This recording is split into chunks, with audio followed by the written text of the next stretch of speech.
Flash Info de TV News. Voici l'essentiel de l'actualité. Il aura fallu plus de 10 heures de négociations, mais un protocole de fin de conflit a finalement été signé à l'hôpital de Capesterre-Belle-Eau. Après une très longue journée de négociations en présence d'un médiateur, l'UTS UGTG et la direction de l'établissement hospitalier ont finalement trouvé un terrain d'entente sur la question du déménagement vers le nouvel hôpital. Il s'agissait notamment pour le syndicat d'avoir un calendrier précis pour le transfert des différentes unités. En justice, 1 an de prison avec sursis et surtout l'interdiction définitive d'exercer sa profession. Un professeur du lycée agricole de Baie-Mahault a été jugé hier devant le tribunal correctionnel de Pointe-à-Pitre. Âgé de 59 ans, il est accusé d'harcèlement sexuel envers plusieurs élèves. L'affaire avait été révélée en 2015. Un mot d'éducation avec la 2e édition du concours robotique intercollège qui se tenait aujourd'hui au gymnase Laura Flessel de Petit-Bourg. Cette année, le concours s'est également ouvert aux îles du Nord. Un collège de la Martinique était aussi présent. Sarah Varny était sur place. Oui, on a déjà créé certains robots comme ça. Ça nous apprend des choses sur les programmes, sur la mécanique. On compte bien faire d'autres projets de ce genre. Peut-être revenir à la même manifestation l'année prochaine. En termes de développement des compétences, c'est quelque chose de remarquable. Et notre ambition, évidemment, c'est qu'il y ait de plus en plus d'établissements qui se mobilisent autour de ce genre de compétition, parce qu'effectivement, ça développe un certain nombre de compétences, comme le travail en équipe, la gestion de projet. Les équipes pédagogiques sont très mobilisées et on voit bien qu'il y a certains élèves qui parfois au niveau scolaire ne sont pas forcément très performants. Et au travers de ces projets-là, c'est remobilisateur et ils deviennent épanouis et en capacité de s'exprimer, expliquer des problématiques, s'intéresser à des disciplines qu'ils n'avaient même pas imaginées. On parle politique à présent avec Blaise Menjiwa qui m'a rejoint sur le plateau. Bonsoir Blaise. Bonsoir Sophie. Alors en début de semaine, s'est tenu le débat entre les 11 candidats. Oui. C'est bien ça, mais est-ce que ce débat a bien tenu ses promesses? Alors, sur le fond, on ne peut pas dire que cela ait bouleversé la donne. Les petits candidats s'en sont donnés à cœur joie et on peut même dire que sur ce point, ils ont volé la vedette aux 5 grands candidats. Philippe Poutou, accrochant à son palmarès le scalp de François Fillon et Marine Le Pen, à qui il a opposé une phrase désormais culte « Nous n'avons pas l'immunité ouvrière en opposition à l'immunité parlementaire de la leader du Front National ». Immunité derrière laquelle elle se réfugie pour ne pas répondre aux convocations de la police. Mais sur le fond, qu'a apporté ce débat à la cause démocratique, à part d'exposer à la lumière des candidats dont on ne se rappellera même pas le nom sitôt les élections terminées et dont le total cumulé des intentions de vote ne dépasse pas au mieux 7%. Cette manie bien française des petites candidatures à l'élection présidentielle doit nous amener à nous poser la question de leur pertinence. Qu'apportent les candidatures folkloriques au débat public ? On peut souligner, parmi ces candidatures folkloriques, le pittoresque candidat Jean Lassalle, qui a opportunément rappelé par ses déclarations que l'homme est l'aune à laquelle les politiques doivent élaborer leur programme. Car effectivement, à quoi ça sert de ramener le déficit à moins de 3% si l'homme, c'est-à-dire le citoyen, n'est pas au centre de nos préoccupations communes? Les politiques ont trop tendance, malheureusement, à oublier cette donnée essentielle et Jean Lassalle a eu le mérite de rappeler cette simple vérité. Et au final, les gagnants de ce débat sont les petits candidats qui se sont fait connaître, Marine Le Pen et François Fillon ayant été les victimes expiatoires de leurs attaques. Alors qu'en est-il du reste de cette campagne? Alors François Fillon précisément qui se tire une balle dans le pied en répondant qu'il n'épargne rien en gagnant près de 25 000 € par mois. Et c'est lui qui annonçait que les Français doivent se serrer la ceinture. Dans les chaumières de France et de Navarre, et sans compter les cases dans les dômes, il y en a eu assurément quelques grincements de dents. Puis les affaires continuent à rythmer aussi la campagne de Marine Le Pen avec de nouvelles accusations d'emploi fictif au Front National, cette fois-ci au Conseil régional du Nord-Pas-de-Calais. À l'évidence, l'étau se resserre autour de ce parti dont le leader n'a de cesse de proclamer qu'elle est la candidate hors système. Mais qui peut encore la croire ? Pendant ce temps, Jean-Luc Mélenchon se détache et talonne désormais François Fillon qui est dans sa ligne de mire, tandis que Benoît Hamon passe sous la barre symbolique des 10% d'intention de vote. Terrible échec d'une stratégie qui n'a jamais su ou pu rassembler son propre camp. À 2 semaines du premier tour, rien n'est vraiment figé dans cette élection où chaque jour, les positions des candidats sont sujets à variation. Ce sera le suspense jusqu'à la dernière minute, jusqu'au dernier bulletin de vote glissé dans l'urne. Merci Blaise pour cet édito Merci, présidentiel. Sophie. Le sport, c'est journée off pour la Carujet. Les pilotes de jet ski se sont reposés aujourd'hui avant les 2 dernières journées de course ce week-end. Au classement général, dans la catégorie pro, pour l'instant, c'est Teddy Ponce qui est leader devant François Médori et Alexandre Barret.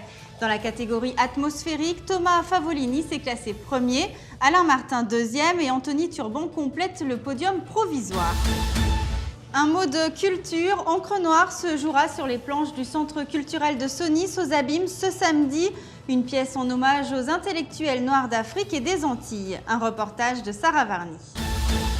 Ambiance carcérale, la nouvelle pièce de théâtre Encre Noire met en scène 4 intellectuels emprisonnés pour leurs écrits. Un hommage aux 16 auteurs qui ont lutté dans les années 60 pour la liberté en Afrique et aux Antilles. Alors effectivement, cette prison est symbolique. En même temps, elle a été réelle pour beaucoup d'entre eux. Donc on a voulu faire une sorte de confusion de toutes ces déportations qui ont eu lieu, de toutes ces oppressions, et les habiller en déportés. Un travail de plusieurs mois pour le metteur en scène qui a souhaité incarcérer les auteurs tels que Mandela ou encore Diafi et son célèbre poème Silence. Silence! Les ordres viennent de là-haut! Silence! On croit que le peuple! Un travail d'interprétation compliqué pour les comédiens afin de s'approprier les différents textes politiques et poèmes. La prouesse dans cette pièce du metteur en scène, c'est de réussir à théâtraliser la poésie.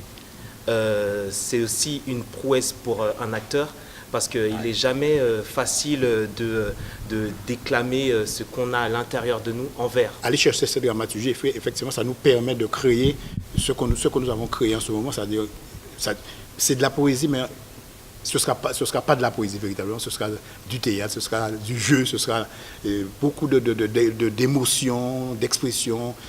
De l'émotion qu'apporte également la danse de Tania Jovial qui monte pour la première fois sur les planches.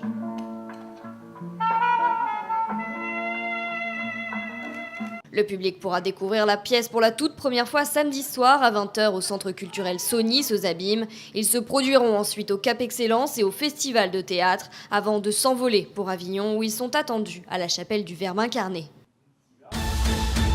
Culture toujours, le coup d'envoi hier soir au Mémorial Acte du 5e congrès de l'Association des écrivains de la Caraïbe avec un hommage au poète de Marie-Galante Guy Tyrolien. Jusqu'à dimanche, diverses manifestations vont avoir lieu en lien avec la littérature caribéenne. Et puis ce week-end se tiendra la toute première édition du Salon Madame au Palais des Sports du Gosier, un salon où la femme sera mise à l'honneur sous plusieurs formes. Et pour en parler avec nous, retrouvons tout de suite sur notre plateau la marraine Karine Guioc. Bonsoir. Bonsoir, merci de me recevoir. Alors vous êtes journaliste et aujourd'hui vous êtes à la place de l'invité. Est-ce que c'est un peu bizarre? Oui, c'est très bizarre. Je meurs d'envie de vous poser des questions en fait. Bon, peut-être plus tard. Alors dites-moi un petit peu, en quoi ça va consister ce rôle de marraine? Alors comme toutes les marraines, déjà on accompagne un peu la gestation, parce que généralement on est prévenu, informé qu'il va y avoir un enfant qu'il faudra parrainer. Marrainer, j'aimerais bien pouvoir dire marrainer, parce qu'on dit toujours parrainer, mais marrainer. Et en fait, effectivement, j'ai rencontré Cosette Wally, qui est la fondatrice du salon, il y a quelques mois. Elle m'a fait l'honneur de me proposer d'être donc la marraine de ce salon. Et ça consiste en quoi? Donc ça consiste déjà physiquement pendant le salon. J'ai eu un rôle aussi avant que le salon n'ouvre, mais là, à partir de l'ouverture du salon, c'est être présente, c'est pouvoir accueillir les invités, les exposants. C'est aussi être au contact de toutes ces femmes et de ces hommes, puisque bien sûr le salon est ouvert aux hommes, mais qui viendront sur ce salon trouver des réponses. On a beaucoup de questions, on se pose beaucoup de questions, et il y a des réponses à trouver, et ces réponses-là, en tout cas, un certain nombre d'entre elles seront sur ce salon. Et donc voilà, c'est un rôle de bienveillance, d'accompagnement, mais vraiment ça, de bienveillance, c'est ça un rôle de marraine. Il faut s'attendre à quoi pour ce salon? Parce que c'est le tout premier qui est organisé en Guadeloupe, donc à quoi s'attendre?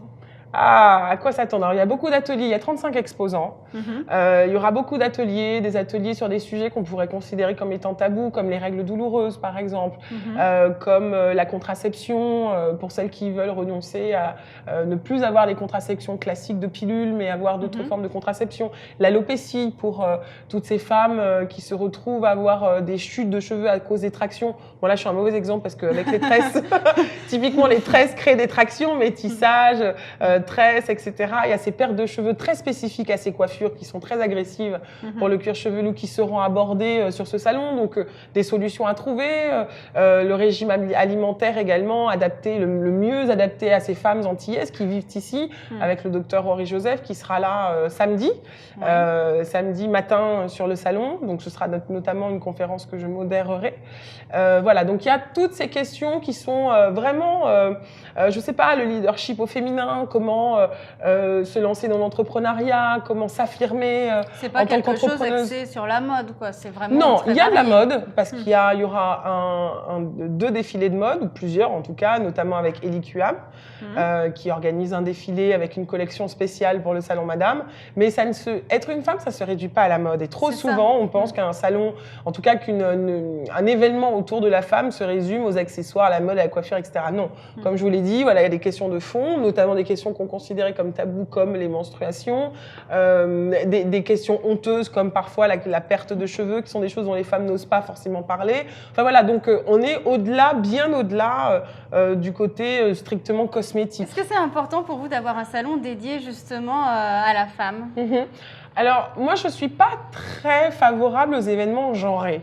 Ça, C'est-à-dire, je sais pas, la journée de la femme, le salon de la femme, c'est pas un truc qui, de prime abord, me parle. Mais j'ai compris ce que Cosette a voulu faire, j'ai compris sa volonté de s'adresser aux femmes antillaises dans une société qu'on dit matriarcale, de se dire, voilà, il y a quand même beaucoup de questions, il y a beaucoup de thèmes qu'on a envie d'aborder, il y a beaucoup de sujets dont on a envie de débattre entre nous, il y a des réponses qu'on a envie d'apporter aux femmes. Et si on ne leur dit pas que cet espace-là est pour elles, pour les attirer, et pour faire en sorte qu'on se retrouve, sans doute qu'on ne pourra jamais leur transmettre ces informations-là. Donc, je comprends, même si je n'adhère pas a priori aux événements genrés pour les femmes, enfin voilà, le salon de l'homme, ça n'aurait aucun sens pour moi. Je sais pas, il y a tout un tas d'événements qu'on ferait au masculin, qui sont adaptés aux femmes et qu'on ferait au masculin, qui paraît très ridicule, et ça me paraît aussi parfois ridicule pour les femmes. Non, mais c'est vrai. En revanche, voilà, comme ce salon est extrêmement vaste dans les thèmes qui sont abordés et pertinent aussi dans le contenu. Il n'est pas enfermé dans des clichés. Non, pas du tout. Il n'est pas du tout enfermé dans des clichés. Si c'était un salon de la mode, sans doute que j'aurais pas accepté d'être marraine. Déjà parce que j'ai pas de légitimité. Moi, en tant que journaliste, j'ai aucune légitimité dans la mode et parce que je vois pas ce que j'aurais pu apporter en termes de contenu à ce salon-là. Donc le fait qu'il soit aussi vaste dans les thèmes abordés et aussi soucieux justement. D'apporter vraiment un soutien, d'être dans l'entraide entre femmes, ce qui est assez peu ce qu'on nous transmet. On nous transmet plus la compétition que l'entraide. Donc voilà, j'ai trouvé ça intéressant. Et dans cette société matriarcale, en tout cas, on vérifiera peut-être pendant ce salon si elle est encore cette société. Voilà, je trouvais que ça pouvait avoir un sens. Vous avez parlé des hommes, donc ils seront les bienvenus aussi au salon. Bien entendu, il faut qu'ils viennent. Ils ont des choses à apprendre aussi. Bon, en tout cas, c'est avec plaisir qu'on vous retrouvera sur le salon. Merci. Bonne soirée à vous. Merci à vous aussi. C'était ETV News. Merci de nous avoir suivis. Passez un bon week-end sur ETV.